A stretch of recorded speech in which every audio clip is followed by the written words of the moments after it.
Diz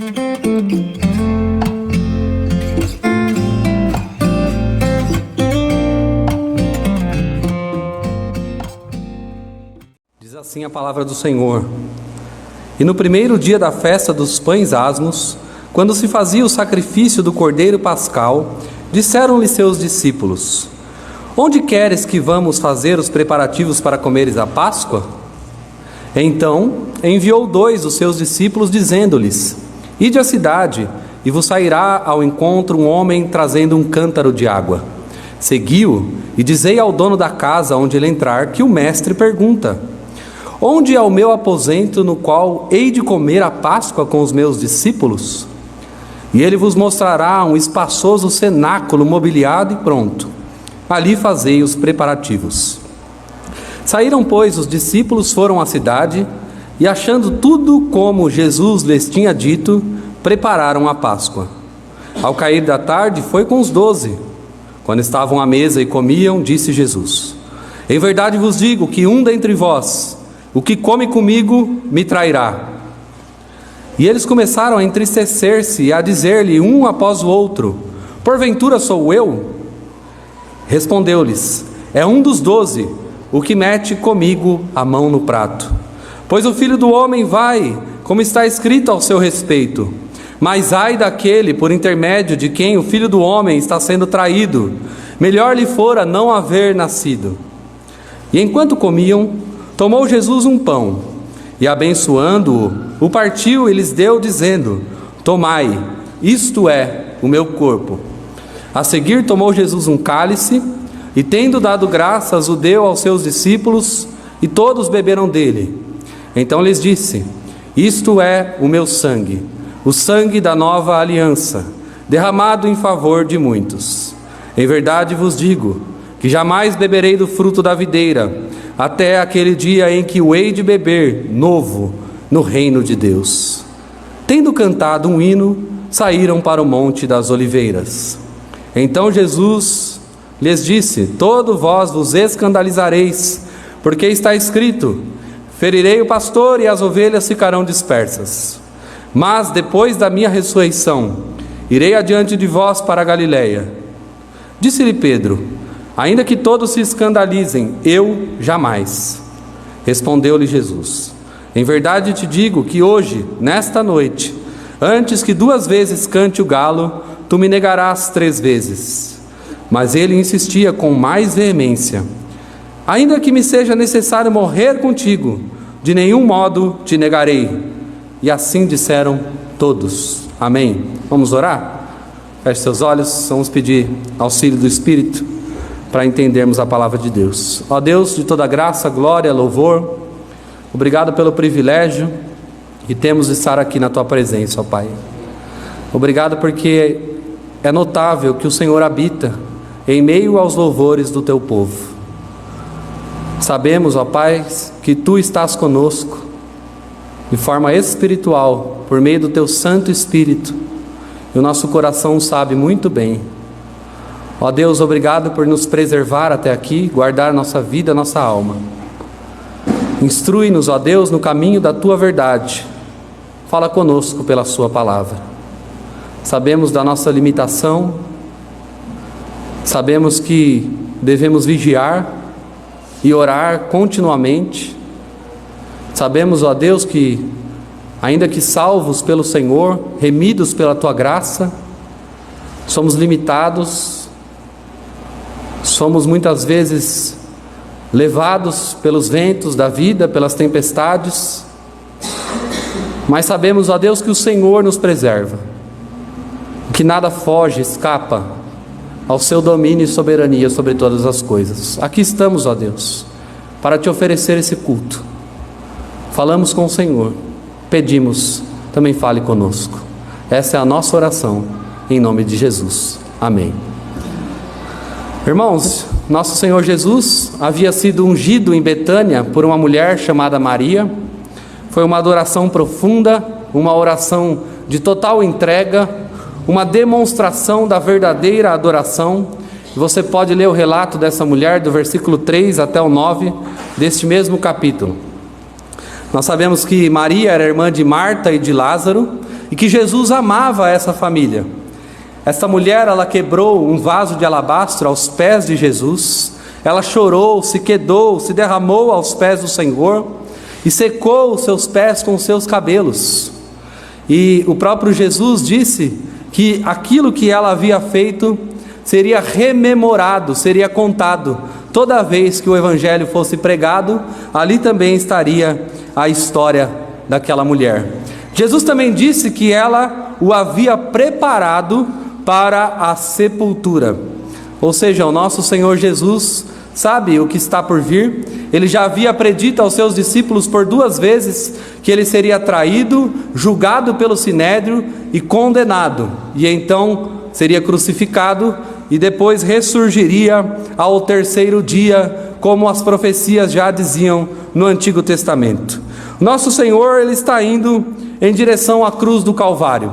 O pacto da redenção selado pelo Deus Trino antes da eternidade está a vias de ser consumado em Jerusalém, nessa última Páscoa que Jesus vai celebrar com os seus discípulos. Nós percebemos, irmãos, como Jesus é alguém que preza pelo relacionamento, é alguém que preza pela comunhão. O nosso Senhor, ele estava indo para o seu martírio, para o seu sofrimento, mas ao invés de pensar em coisas diferentes, secundárias, ele está pensando em comunhão com os seus discípulos, em comer com ele. E é assim ainda hoje, nós como discípulos do Senhor, participamos da sua comunhão, da comunhão com o Filho de Deus, não apenas no culto, mas todos os momentos da nossa vida e da nossa existência. Nós aprendemos coisas belíssimas desse trecho bíblico que nós lemos, que eu gostaria de falar com vocês. Nós veremos sobre a preparação para a Páscoa, a última Páscoa, onde o Cordeiro de Deus seria imolado, nosso Senhor Jesus. Nós veremos a traição de Judas Iscariotes, aquele que havia já sido determinado pelo Pai para ser o traidor. Ele venderia o Senhor Jesus, como assim o fez, por 30 moedas de prata. Nós vemos também a instituição da ceia do Senhor, o pão e o vinho, e a celebração da nossa comunhão e da aliança que Deus tem com o seu povo. Fazei isto em memória de mim, disse ele. E nós veremos também, em último lugar, a advertência que Jesus faz ao apóstolo Pedro. Pedro negaria Jesus, e assim de fato aconteceu. O texto começa nos dizendo, a partir do versículo 12, no primeiro dia da festa dos pães asmos. Então, o evangelista Marcos, ele coloca-nos dentro do tempo e da história, para nós nos situarmos e entendermos as coisas que hão de acontecer. Agora, você que já leu aquele relato da entrada de Jesus em Jerusalém, sentado no jumentinho, nós estudamos esse texto alguns domingos atrás, você vai ver muitas similaridades entre aquele texto da entrada triunfal de Jesus em Jerusalém, conforme a profecia de Zacarias, com esse texto da preparação para a Páscoa.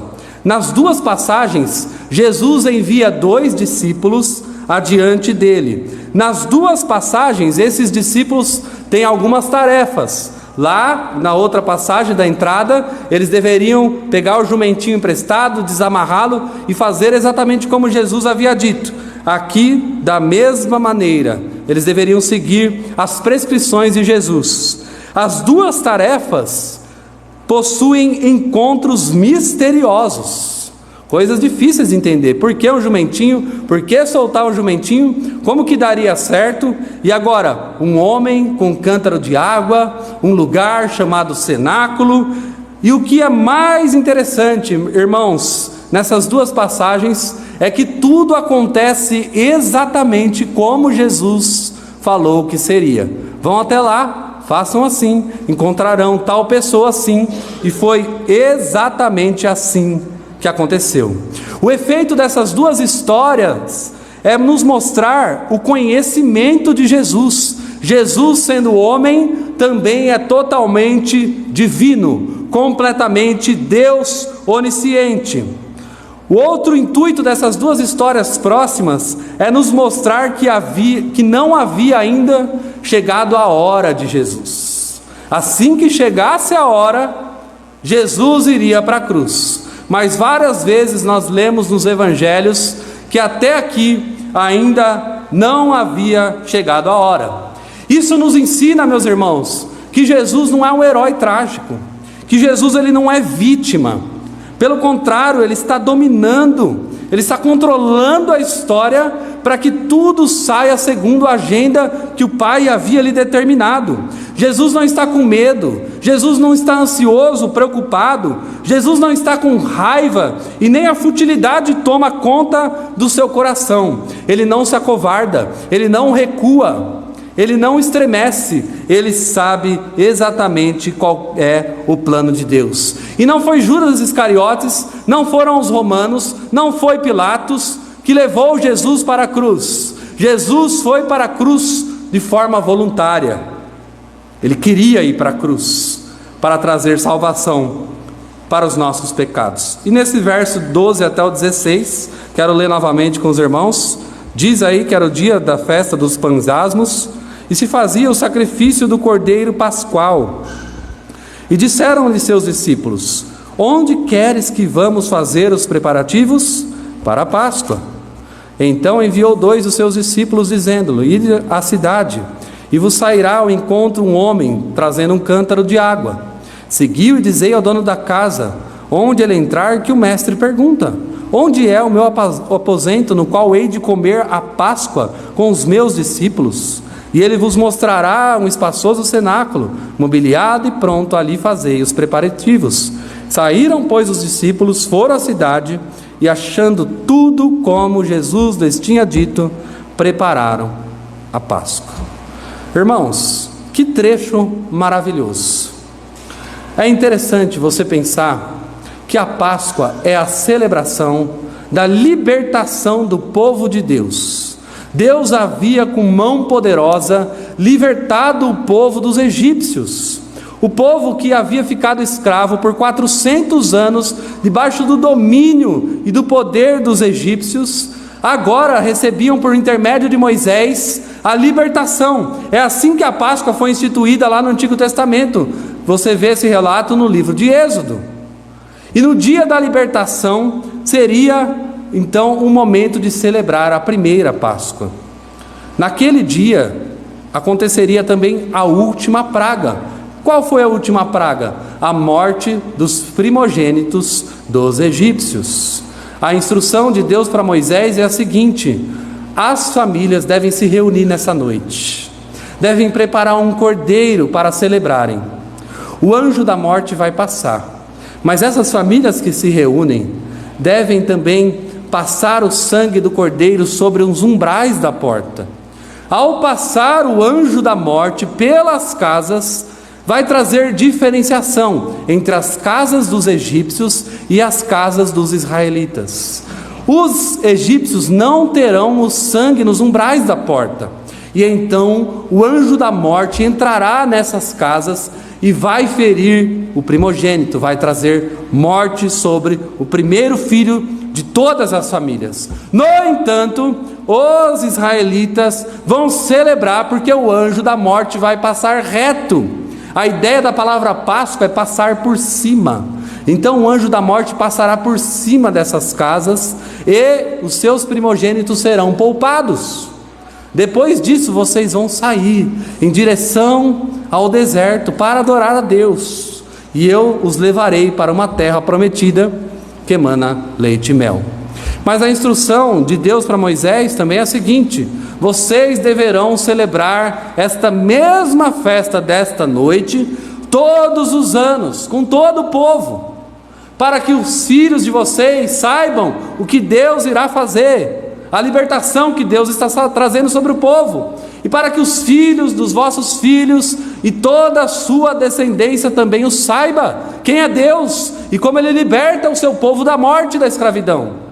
E então esse foi um costume em Israel, desde o livro de Êxodo até os dias de Jesus, continua-se a celebração dessa principal festa, que é a Páscoa.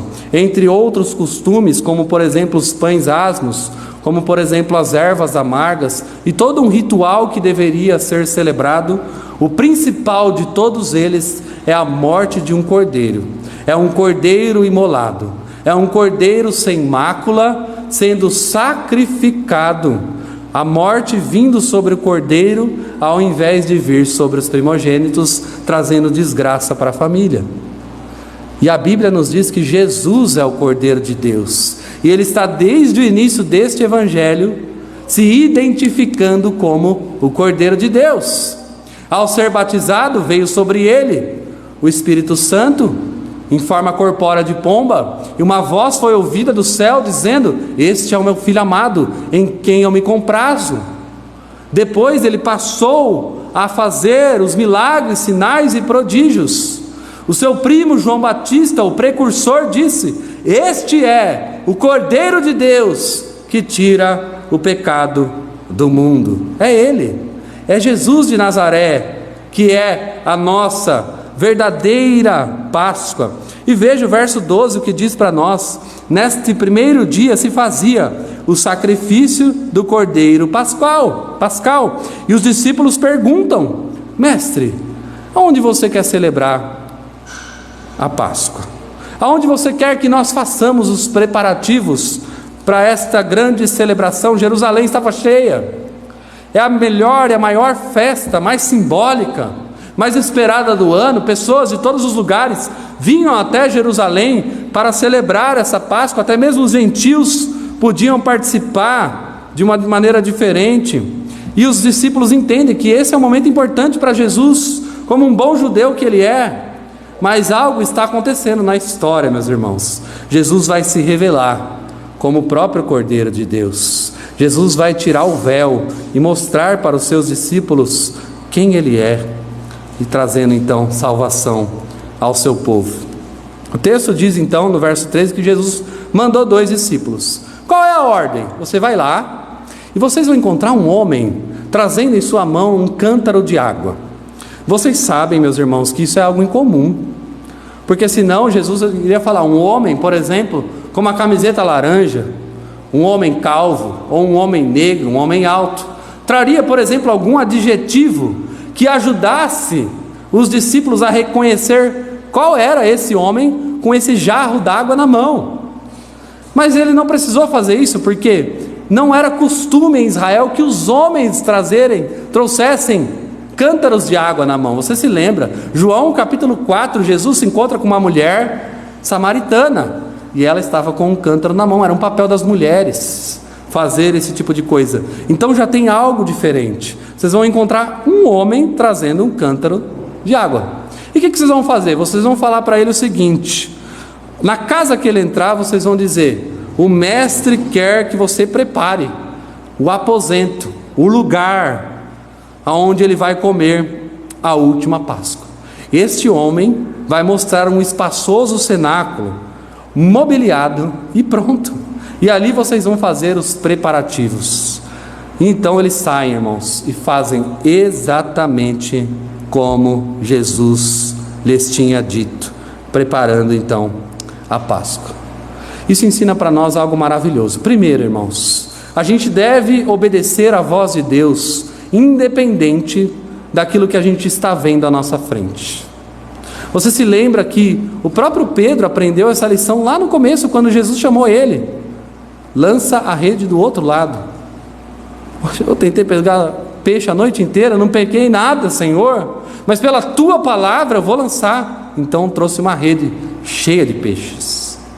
Às vezes você não vai saber o que vai acontecer lá para frente. Aliás, você nunca vai saber. Você não sabe o que te espera. Você não sabe olhar a quilômetros à frente da sua própria existência e sua história. Você precisa confiar no Senhor. Você precisa confiar na palavra. Isso é a vida da fé, irmãos. A vida que se move pelo invisível. A vida que se move por aquilo que Deus fala para nós. Eu não preciso ver, eu preciso crer. Eu preciso simplesmente me render ao que Ele fala para eu fazer. Isso é suficiente. Foi assim com Abraão, o pai da fé. sai da tua terra, da tua parentela, e eu vou te mandar para uma terra, eu vou te mostrar, te mostrarei. Depois, primeiro você sai. E Abraão saiu. Você precisa entender isso, eu preciso entender isso. Basta ouvir a voz de Jesus. Não precisamos compreender muito mais além. As pessoas, elas estão em busca de palavras proféticas sobre o futuro. As pessoas querem saber o que vai acontecer. Realmente vai ser fulano eleito? Realmente terei uma promoção no emprego? Quanto tempo de vida eu tenho? Realmente aparecerá uma varoa para mim? Ou um varão? Será que o meu casamento vai dar certo? Será que eu vou envelhecer? Ou não? Será que vou ser ceifado antes? Será que vou ser rico um dia? Ou vou continuar pobre para o resto da minha vida? O que aguarda na minha existência e na minha história? Irmãos, o coração do cristão descansa. Basta cada dia o seu mal. Basta que eu obedeça ao Senhor.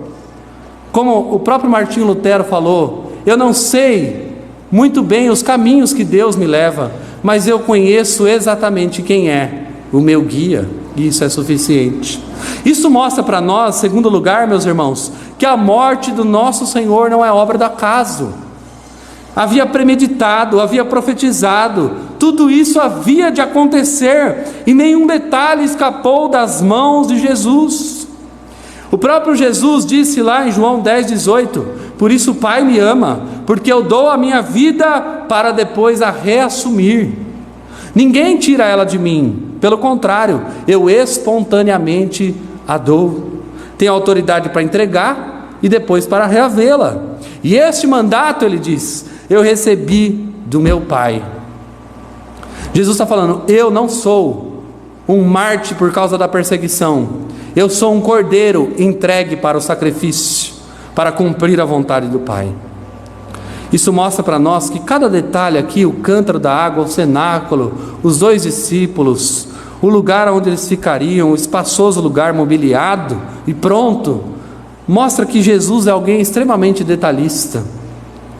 Mostra que ele gosta de ver todos os detalhes da história.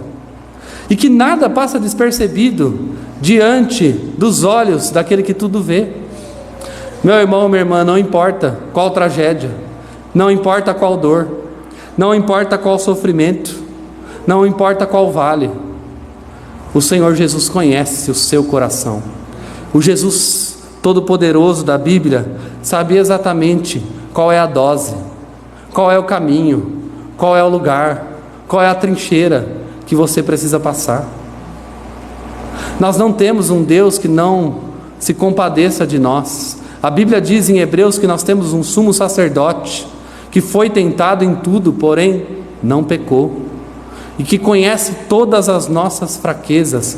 Ele se assimila conosco, porque ele veio até nós. Ele sabe o que é padecer, ele sabe o que é sofrer, e ele sabe guiar as nossas vidas, irmãos. Ele é Deus, ele é poderoso.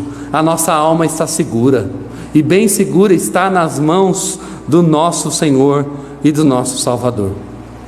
Mas então, irmãos, tudo aconteceu como ele havia dito.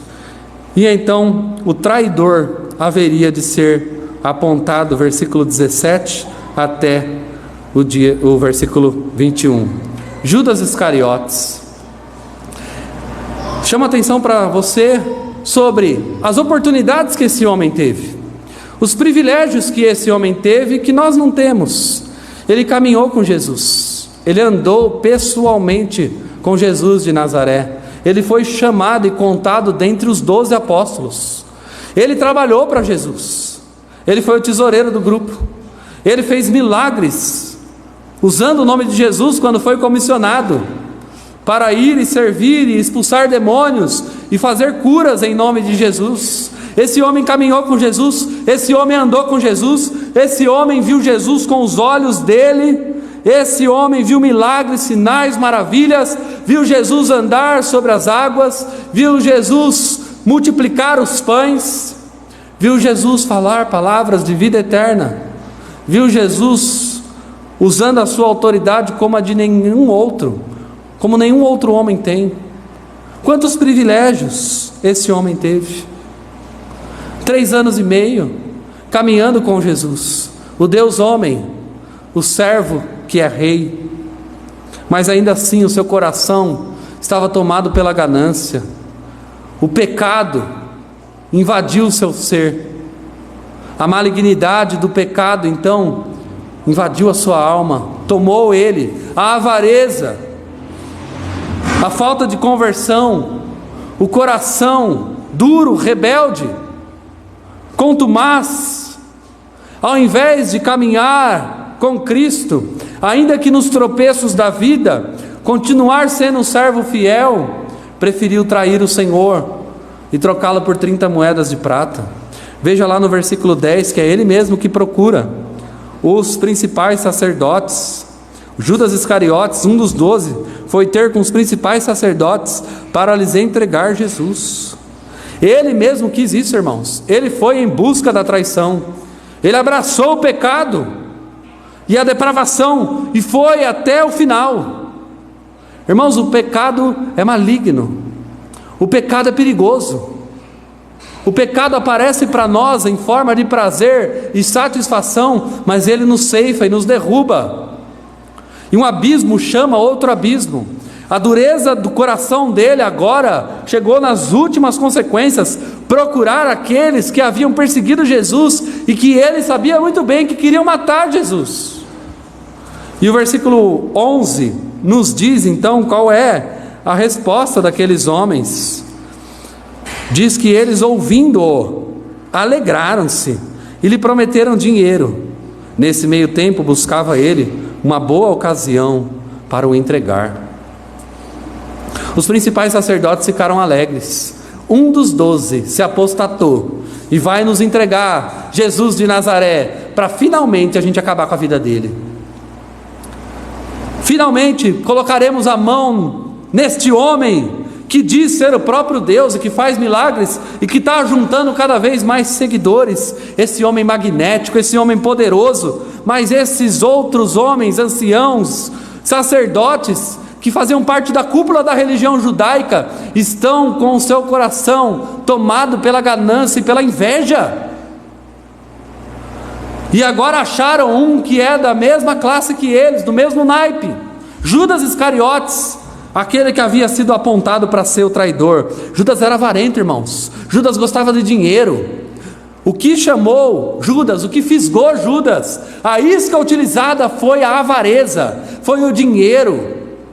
E pouco dinheiro, irmãos. O pior de tudo, 30 moedas de prata. No Antigo Testamento a gente sabe que 30 moedas de prata era o dinheiro que pagava por um escravo ferido, que havia sido ferido por um boi.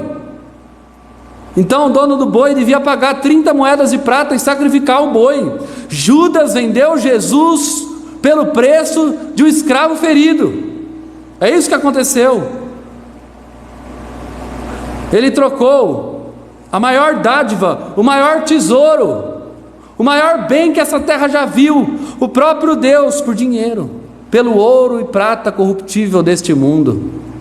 Agora, meus irmãos, a gente olha para Judas e fala: ai, Judas é um traidor. Nunca seremos como ele, que nunca sejamos de fato, mas ele é uma advertência para nós todos, irmãos. Há pecados que passam a perna em nós. Cuidado para não andar nas cordas bambas do pecado. Cuidado para não andar em cima do muro. Cuidado para não beijar o pecado, porque depois ele vai te devorar. Ele vem primeiro como uma teia de aranha, mas depois ele faz uma camisa de força. Você acha que pode brincar com o pecado. Às vezes nós achamos, irmãos, que a gente pode flertar de leve com as nossas tentações. Isso é mentira, e é uma mentira de Satanás. Não podemos, somos fracos, e se nós flertarmos com o pecado, hora ou outra, ele vai nos assaltar, e ele vai nos levar. Judas era avarento, e a Bíblia diz, irmãos, que o amor ao dinheiro é a raiz de todos os males. A cobiça, a ganância, tudo isso é contrário ao reino de Deus. Chama a sua atenção para o fato de que Jesus não desmascarou Judas antes da hora. Jesus sabia muito bem que era Judas, irmãos. Mesmo antes de o chamar lá atrás, você acha que ele foi pego de surpresa? De maneira nenhuma. Às vezes você acha que o pecado não vai ser cobrado. A gente olha às vezes para o mundo e fala assim: onde está Deus? Você pode não fazer essa pergunta em alta voz, mas eu sei que o nosso coração às vezes grita isso dentro de nós. Porque o mal continua sendo celebrado nas esquinas, porque a impiedade continua reinando, porque os ímpios ainda ganham a batalha, porque o mal se prolifera e Deus não age, e não esmaga os ímpios, os incrédulos, os algozes inimigos de tudo que é bom. A gente pergunta essas coisas, e a resposta está aqui. Jesus podia ter feito isso com Judas a qualquer momento, mas havia a hora certa, e a Bíblia diz que nenhum pecado vai passar despercebido. Os ímpios serão sim julgados na hora certa. Basta esperar o tempo, porque Deus pune toda impiedade. Nós vemos também que Judas é um dissimulado, participando desse momento de celebração de ceia, comendo com Jesus à mesa. O versículo 18 diz que quando estavam à mesa e comiam, disse então Jesus: em verdade vos digo, que um dentre vós, o que come comigo, me trairá. Comer aqui neste contexto é um símbolo de profunda comunhão, irmãos. Até hoje é, mas aqui mais ainda. Você chamar alguém como anfitrião: venha comer na minha casa, celebre comigo o pão, coma comigo em comunhão. Era um ato de profunda amizade, lealdade e paz. Judas é um dissimulado, ele sabe muito bem aquilo que ele havia a fazer. O Evangelho de João nos diz que então nesse momento Satanás entrou em Judas, e Jesus falou para ele: vai e faz o que tem que fazer, vai logo, vai embora. Chama a sua atenção para o fato, versículo 19 nos diz que todos eles se entristeceram. Será que sou eu? Será que sou eu traidor? Será que é para mim que está guardada essa proeza maligna? Aqui há uma desconfiança saudável, irmãos. Todos nós devemos perguntar: será que sou eu? Será que eu posso vir a fazer isso? Não desconfie, meus irmãos, que o mau potencial está dentro de você e de mim também, e que se você e eu não formos convertidos, temos a tendência a ser como Judas ou como Hitler. Não nos achemos melhores do que esses homens, porque se estamos aqui no caminho do Senhor, é graça sobre graça. É a misericórdia de Deus que alcançou esses miseráveis pecadores que somos nós. Tínhamos potencial para ser como Judas. Judas foi tentado pela ganância e pelo dinheiro. Faça um exercício aqui nessa noite. O que tenta você? Talvez não seja o dinheiro, talvez sejam mulheres, talvez sejam homens, talvez seja poder, talvez seja preguiça, não sei. Tiago diz que cada um é tentado pela sua própria cobiça. Então vigie o seu coração. E eu faço uma pergunta: até que ponto pode um homem continuar com uma falsa profissão religiosa? Judas estava no meio deles, ele não era alguém diferente. Ninguém olhou e falou assim: ah, Jesus, olha só, Jesus está dizendo que um de nós é o traidor. É óbvio que é Judas, irmãos. Olha a cara desse homem. Eu bem que eu desconfiava nos Iscariotes. Não, Judas era igual aos demais, irmãos. Cada um desconfiou de si mesmo, porque Judas não tinha nenhum sinal de traidor até aqui. O que mostra para mim e para você que é possível ser presbiteriano, batista, ser batizado, participar da ceia, é possível estar atrás de um púlpito, é possível evangelizar, ganhar a outros sem contudo ganhar a mim mesmo. É possível o homem colocar um verniz da religião para se mostrar aos outros, sem contudo o seu coração ser convertido ao Evangelho. É possível,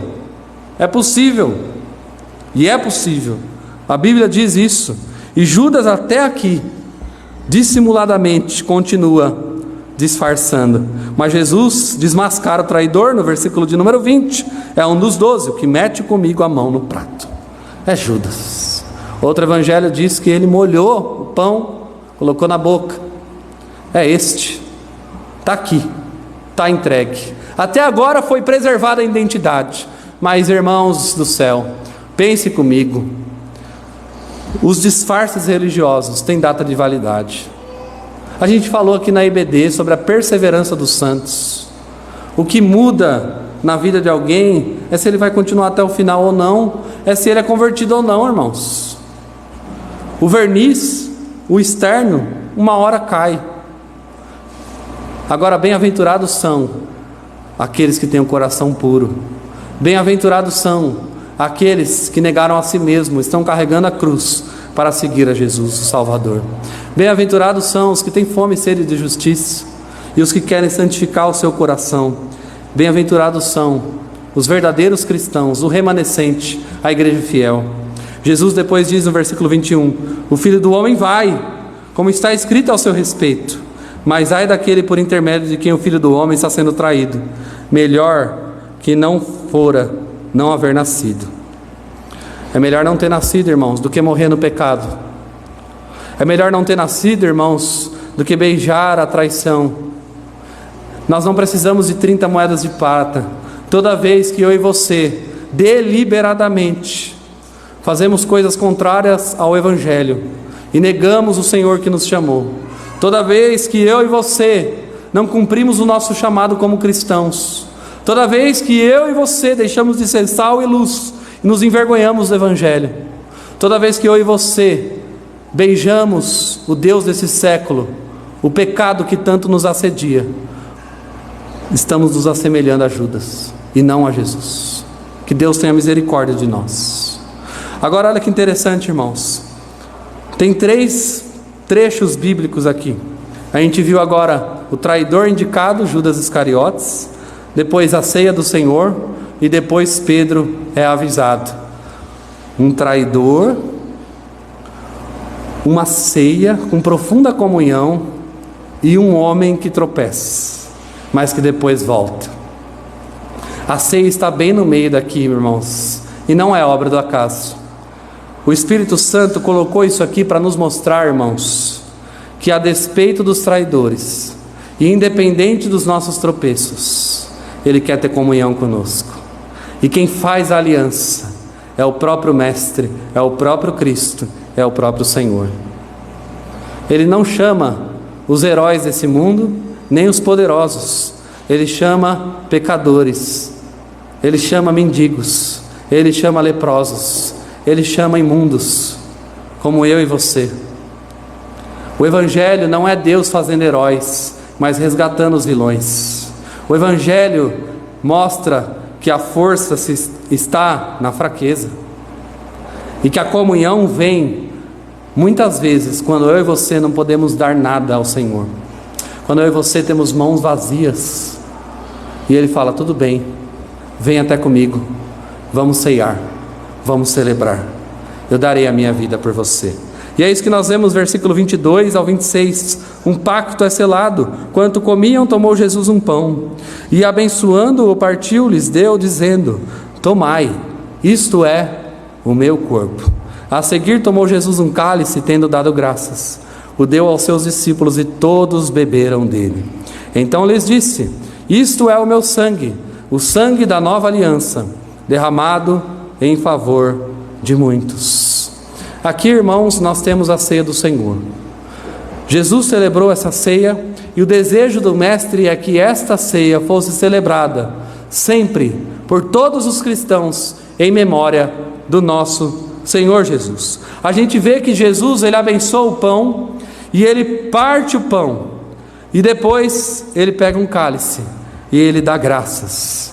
Aqui temos, irmãos, um símbolo da profunda comunhão, e um símbolo da nova aliança. É verdade que, irmãos, esta doutrina já trouxe diversas divergências na história.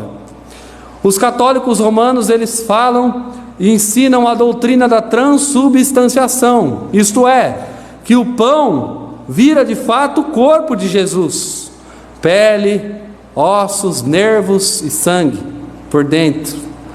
Quando nós celebramos a ceia, dizem eles, a hóstia se torna o próprio corpo de Jesus. É por isso que um católico não pode morder a hóstia, mas sim deve deixar na boca até derreter, porque segundo eles o corpo se transforma. Não há nenhuma base neste texto para afirmar tal doutrina, nem que o pão vira corpo, nem que o cálice vira sangue. No século XVI vem um homem chamado Martinho Lutero, e ele fala que essa doutrina está errada, e ensina a doutrina da consubstanciação. Ele diz que os elementos não se transformam, mas Jesus está presente fisicamente nos elementos, sob e nos elementos. Então a doutrina da Reforma mexeu com isso, porque voltaram à Escritura Sagrada para trazer compreensão. Veio um terceiro, chamado Zwinglio, e diz que na verdade isso é apenas um memorial, é feito apenas para lembrar que Jesus morreu por nós na cruz do Calvário.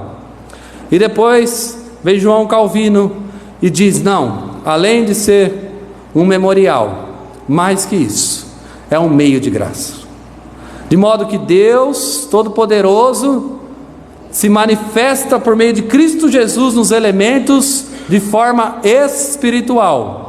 O corpo dele, o sangue dele não está presente fisicamente nos elementos, mas espiritualmente. É sim um memorial, mas além disso, a semelhança do batismo, a ceia do Senhor é também um meio de graça, uma forma que Deus usa para nos alimentar espiritualmente. E essa é a doutrina que nós cremos, irmãos, que Jesus se faz presente na ceia, tanto nos elementos, no corpo, no pão e no sangue, no corpo e no cálice, como também no próprio rito em si, sendo o ritual uma dramatização do Evangelho. Então o Evangelho é pregado biblicamente e é dramatizado através do ritual da ceia.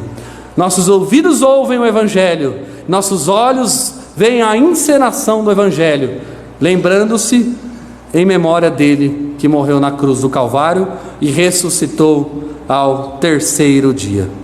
E nós sabemos, irmãos, que no Antigo Testamento a fé judaica estava selada no pacto, na lei de Moisés. Agora no Novo Testamento, depois que o homem quebrou o pacto e é chamado de volta, somente por meio de um novo pacto é que o homem pode estar nessa aliança definitiva com Deus. No novo pacto, a nossa aliança não está fundamentada na lei. A lei é boa, no entanto, nós não conseguimos cumpri-la totalmente. A Bíblia diz que se eu e você tropeçarmos em uma só lei, somos culpados de toda ela. E nós aprendemos aqui que não está fundamentado na lei, mas está fundamentado no sangue e no sacrifício de Jesus Cristo. Esta é a nova aliança. Cristo pregado na cruz, morto e ressurreto, e presente conosco por meio do seu Espírito Santo, em todos os nossos momentos de comunhão. Esse trecho nos ensina, irmãos, que também não está fundamentado naquilo que a gente faz, mas naquilo que Deus fez por nós. Está fundamentado na sua encarnação, morte e ressurreição. Veja o que Jesus também diz no final do versículo 24, que isto é o meu sangue, o sangue da nova aliança, derramado em favor de muitos, não de todos, mas de muitos. A expiação é efetiva na vida daqueles que creem. Se você crê em Jesus, se você que está aqui é um cristão, você é um desses muitos que fazem parte desta celebração e desta expiação que trouxe para você salvação. Louvado seja Deus por isso. Então a doutrina da expiação, irmãos, ela não possibilita a salvação, ela efetiva a salvação. Aqueles que são chamados a crer hão de ser salvos. E Jesus consuma esse pacto no verso 25: eu não vou mais beber do fruto da videira, até aquele dia em que o hei de beber novo no reino de Deus. Olha que coisa e que verdade maravilhosa, irmãos. Jesus fala: depois dessa ceia, eu não celebrarei mais nenhuma com vocês, mas haverá um dia no futuro que eu hei de beber de novo esta ceia com todos os meus. A Bíblia diz que Jesus vai voltar. A Bíblia diz, lá em 1 Coríntios, o apóstolo Paulo fala que quando nós celebramos a ceia do Senhor, anunciamos a morte de Jesus até que Ele venha. A ceia aponta para o passado, mas a ceia aponta para um futuro escatológico. Cristo há de voltar, e quando Ele voltar, o reino de Deus será finalmente, perpetuamente celebrado pela sua igreja, pela sua noiva. São as bodas do Cordeiro. A gente vem aqui, irmãos, e participa da ceia num momento tão rápido que a gente vai embora, segue nossa rotina normal. Mas a gente faz isso, meus irmãos, na esperança de que um dia nós faremos isso eternamente. São participações simbólicas, temporais, daquilo que é eterno. Se você não ama esses momentos, irmãos, como que você pode almejar estar lá? Lá isso vai ser feito continuamente. Louvores ao Cordeiro, orações, comunhão. A ceia vai ser celebrada lá, no reino de Deus. Vai ser consumado. Nós vivemos o já e o ainda não, irmãos. Já veio o reino, mas ele vai ser finalmente consumado um dia, irmãos. Essa é a nossa esperança. E lá a Bíblia diz que todas as nossas dores cessarão, e Ele enxugará dos nossos olhos todas as lágrimas. Lá de fato o Cordeiro vai estar assentado no seu trono e nós estaremos o adorando. João, lá no capítulo 5, ele começou a chorar porque não havia nenhum digno de desatar os selos. Mas então uma voz veio e disse: não se preocupe, João, existe aquele que é o Todo-Poderoso, é o leão da tribo de Judá, que há de desatar os selos, que há de consumar a obra, que há de abrir as cortinas dos portais eternos, irmãos. Aquele que rasgou o véu de cima a baixo na sua morte de cruz, é aquele que vai abrir os portões para nós entrarmos. Estaremos finalmente com Ele para todo sempre. Não importa quanto tempo viveremos aqui, importa qual é o nosso destino. E o nosso destino é Cristo, é o céu, é o paraíso, se é que estamos alicerçados nele. E é por isso, irmãos, que a gente vê aí que logo em sequência Pedro é avisado das coisas que iam de acontecer. Versículo 26 diz que Jesus cantou um hino. Isso é maravilhoso. Jesus cantou um hino, um salmo de Hilel, provavelmente, que eram salmos cantados pelos judeus na Páscoa. Provavelmente o Salmo 118. Você já imaginou ver Jesus cantando? Sabe o que Hebreus diz? Que quando a igreja se reúne aqui para cantar, Ele canta conosco. O nosso primogênito, nosso irmão mais velho, ele celebra o culto com a gente, irmãos.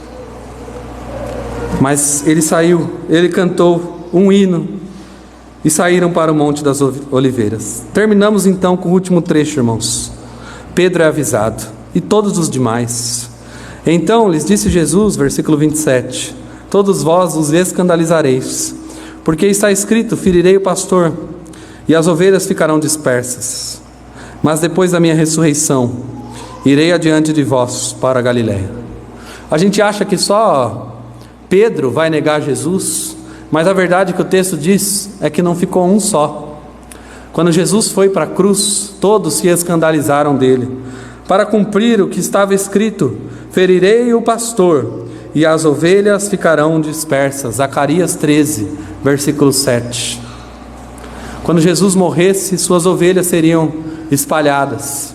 Um já havia traído, agora os outros 11 iriam se dispersar.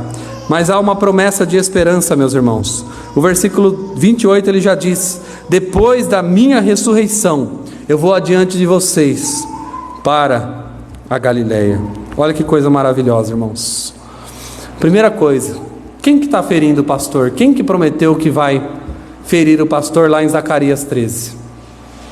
A Bíblia diz, a gente cantou isso aqui, Isaías 53, que aprouve o Senhor moer o seu próprio filho.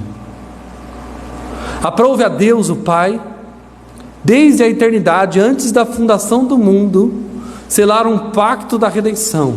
Cristo viria e morreria por nós. Não ache, meus irmãos, que o Evangelho é obra do acaso. O próprio Deus quis que assim fosse. O próprio Deus havia determinado para que o castigo que nos traz a paz estivesse sobre ele, e pelas pisaduras dele nós fôssemos sarados, libertados para uma vida nova. João 3,16 diz que Deus amou o mundo de tal maneira que entregou o seu Filho unigênito, para que todo aquele que nele crê não pereça, mas tenha a vida eterna. Deus entregou seu Filho, irmãos. Foi o Pai que entregou o Filho. O Pai falou para o Filho: você vai morrer por esses pecadores. O Filho então consente: eu vou cumprir, eu vou pagar, eu vou ser moído naquela cruz, por homens e mulheres pecadores. Irmãos, essa é a extravagância, essa é a beleza, essa é a doçura do Evangelho, irmãos. Não é pelos melhores, é pelos que tropeçam, é pelos que caem, é pelos corações mais duros. Onde nós estávamos, meus irmãos, quando Ele nos resgatou? É por isso que a doutrina da reforma protestante principal foi o sacerdócio universal dos crentes, porque ninguém é melhor que ninguém no reino de Deus. É um mendigo contando para outro mendigo aonde acha o pão, e o pão é Jesus, o pão é o Senhor, Ele é tudo que nós precisamos, irmãos. Ele morreu pelos nossos pecados, Ele rasgou o escrito de dívida que havia contra nós. Ele prometeu que Ele ressuscitaria, ia encontrar com eles na Galileia. Na Galileia, irmãos. Por quê? Mesmo lugar que os chamou, é o mesmo lugar que iria os restaurá-los. O mesmo lugar que você tropeçou, é o lugar que Deus vai te alcançar. O mesmo lugar que você cai, é o lugar onde Deus vai lá e te busca. É pescando de volta que Pedro vê o Senhor lá na praia. É nesse contexto, na Galileia, que o Senhor novamente restaura Pedro, depois de haver negado Jesus, depois de ter se decepcionado com Ele mesmo. E aqui a gente aprende uma coisa, irmãos: quando a gente cai, quando a gente tropeça, a gente tem a tendência a fugir daquele lugar que a gente tropeçou, mas o certo é voltar lá. O certo é restaurar no mesmo lugar que você caiu. É o que Jesus disse para a igreja de Éfeso: lembra-te de onde caíste, volta lá e se arrepende. É onde a nossa fraqueza é mais evidente que a mão poderosa de Deus nos liberta. Pedro, você vai me negar antes que 2 vezes cante o galo. Pedro está sendo completamente arrogante, colocando sua suficiência em si mesmo. Ainda que todos os outros te neguem, eu jamais, Senhor. Ainda que todos vocês deem para trás, eu sou um cristão genuíno. Pedro colocou a sua confiança em si mesmo, e ele viu que não é bem assim. Ele teve que ouvir 3 vezes de Jesus: tu me amas? Tu me amas? Tu me amas? Para que ele entendesse que a nossa suficiência vem de Deus e não de nós mesmos.